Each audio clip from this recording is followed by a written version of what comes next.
ठरलं तर मग या मालिकेच्या आजच्या शुक्रवार 19 एप्रिलच्या एपिसोडमध्ये आपण पाहू की अर्जुनच्या कॉलेजची रियुनियन सुरू असते. सगळे मित्र जमलेले असतात, मस्त एन्जॉय करत असतात. परंतु साक्षीला मात्र बोर झालेलं असतं. तेवढ्यात अर्जुनचे कॉलेजचे काही मित्र साक्षीला पाहतात. एक मित्र दुसऱ्या मित्राला बोलवतो आणि म्हणतो, तुला असं वाटत नाही का त्या साक्षीला आपण आधी कुठेतरी पाहिलंय? तर दुसरा मित्र म्हणतो, असं कसं होऊ शकतो? ती काय लॉयर नाहीये, ती आपल्या कॉलेजमध्ये नव्हती, मग तिला तू कुठे पाहिलंय? तर हा पहिला मित्र म्हणतो, मी तिला पाहिलंय, मला आठवतंय ती आपल्या कॉलेजमध्ये यायची. दुसरा मित्र म्हणतो, मग तिलाच जाऊन विचार ना, सगळं सत्य कळेल. साक्षीला हे ऐकू येतं आणि तिला मोठा धक्काच बसतो. इकडे नागराज हा महिपतच्या माणसांना भेटायला आलेला असतो. तो म्हणतो, तुम्हाला माझं काम करावं लागेल. तर ही माणसं म्हणतात, महिपत शेठसाठी आम्ही काहीही करू शकतो. नागराज त्यांना म्हणतो, थांबा, मी तुम्हाला काम सांगतो, पण आधी मी कॉफी घेऊन येतो. असं म्हणून तो काउंटरवर ऑर्डर द्यायला येतो. तेवढ्यात प्रिया रविराजला सुद्धा याच कॅफेमध्ये घेऊन येते. इकडे अर्जुनच्या मित्रांच्या बायका त्यांच्या गप्पा ऐकून बोर झालेल्या असतात. परंतु सायली त्यांना म्हणते, मला तर खूप मज्जा येते. आपल्या नवऱ्यां कॉलेजमध्ये कसे होते त्यांची एक वेगळी बाजू आपल्याला जाणायला भेटते आहे. तर चैतन्य हा फक्त साक्षीबरोबर फिरत असतो. हे पाहून मानसी म्हणते, पाहिलं का, चैतन्य हा बायकोचा बैल झालाय, फक्त तिच्या मागे मागे करतोय. अर्जुन चिडून म्हणतो, हो, तो पूर्ण बदललाय, आंधळ प्रेम आहे त्याचं. तो खूप चिडतो. तर सायली त्याला शांत करते. तेवढ्यात अर्जुनचा तो मित्र साक्षीजवळ येतो आणि तिला विचारतो, तू आमच्या कॉलेजमध्ये कधी आली होतीस का? तर साक्षी म्हणते, कसं शक्य, मी तुमच्या कॉलेजमध्ये नव्हते. हा मित्र म्हणतो, ते मला माहितीये, पण मी तुला कुठेतरी पाहिलंय. तुझा एखादा मित्र मैत्रीण त्याला भेटायला तू आमच्या कॉलेजमध्ये यायचीस का? परंतु साक्षी त्यासाठी नकार देते. अर्जुनचा ज्यूसचा ग्लास संपतो तर सायली आणायला जाऊ लागते. यावरून अर्जुनचे मित्र अर्जुन किती लकी आहे याबद्दल बोलत असतात आणि दोन नवरा बायकोमध्ये यावरूनच भांडण रंगतं.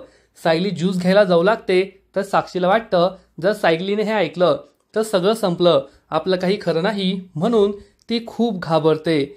तर इकडे प्रिया ही नागराजला शोधत असते. नागराजचं सत्य हे रविराज समोर आणायचं, त्याला घरातून हाकलून द्यायचं असा प्लॅन तिने बनवलेला असतो. तेवढ्यात तिला नागराज दिसतो आणि ती खूप खुश होते. तर इकडे मानसी ही अर्जुनच्या गळ्यात गळे घालून त्याला फोटो दाखवत असते. त्याच्या खूप जवळ येते. हे पाहून सायलीला खूप राग येतो. सायली मानसीला बाजूला बोलवते आणि विचारते, तुम्हाला मला एक विचारायचंय, तुम्ही अजून लग्न का नाही केलं? तर मानसी सांगते, अजून मला तसं कोणी भेटलंच नाही, मला जसा मुलगा हवा आहे तसा मुलगा अजून सापडलाच नाही. सायली विचारते, तुम्हाला कसा मुलगा हवा आहे? तर मानसी सांगते, तो माझा बेस्ट फ्रेंड हवा. त्यामुळे सायलीला मोठा धक्काच बसतो. सायली म्हणते, मग होता ना तुमचा बेस्ट फ्रेंड, कॉलेजमध्ये तुम्ही एकमेकांच्या प्रेमातही असाल, मग तेव्हाच लग्न करायचं ना. तेव्हा मानसी म्हणते, खरंय, तू अर्जुनबद्दल बोलतेस का? आम्ही दोघे एकमेकांवर खूप प्रेम करायचो. परंतु त्यानंतर हे ऐकून सायलीला मोठा धक्काच बसतो आणि ती रडू लागते. मानसी म्हणते, आता इतक्या वर्षानंतर मी अर्जुनला भेटले तर मला असं वाटतं त्याला घट्ट मिठी मारावी, त्याला सोडूच नये, त्याच्या जवळ यावं. मी तर खूप रोमॅन्टिक झाले. मानसी असं बोलते. हे पाहून सायलीला खूप राग येतो आणि ती चिडून म्हणते, बस झालं, तुम्ही माझ्या नवऱ्याबद्दल बोलताय, हा तरी विचार करा. आधी गोष्ट वेगळी होती, पण आता त्यांचं लग्न झालंय, तुम्ही त्यांच्या असं जवळ येणं योग्य नाही. असं म्हणून सायली रडू लागते. तर मानसी हसू लागते आणि म्हणते, तू किती साधीभोळी आहे, मी गंमत करत होते, आम्ही दोघे फक्त मित्र होतो, आमचं एकमेकांवर प्रेम नव्हतं. अर्जुन हा फक्त तुझा आहे आणि तू काहीच काळजी करू नको. तेव्हा सायलीला खूप आनंद होतो. सायली म्हणते, माफ करा, मी असा विचार केला, मैत्रीमध्ये इतकी जवळीक असते हे मला माहीतच नव्हतं. तेव्हा मानसी म्हणते, चूक माझी आहे, मला लक्षात यायला पाहिजे होतं की आता अर्जुनचं लग्न झालेलं आहे, मी यानंतर या गोष्टीबद्दल लक्ष ठेवेल. त्यामुळे सायलीला खूप बरं वाटतं. तेवढ्यात कॉलेजचे दोन मित्र हे अनाउन्समेंट करतात की आता एका स्पेशल मित्राचा परफॉर्मन्स होणार आहे आणि सर्वांसमोर अर्जुन येतो. अर्जुन गिटार वाजवत असतो. तो खूप सुंदर गिटार वाजवतो. गिटार वाजून झाल्यानंतर सगळे टाळ्या वाजवतात.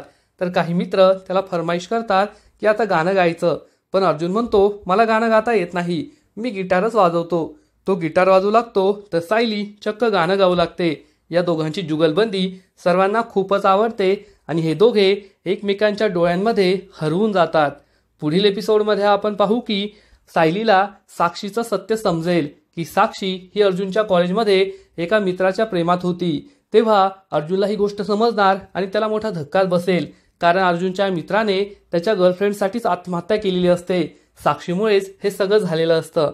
मग आता पुढे काय होईल हे तर कळेलच, परंतु तोपर्यंत ठरलं तर मग या मालिकेचे असेच नवीन नवीन अपडेट्स सर्वात आधी जाणून घेण्यासाठी व्हिडिओला लाईक करा, शेअर करा आणि चॅनलला सबस्क्राईब करायला विसरू नका. धन्यवाद.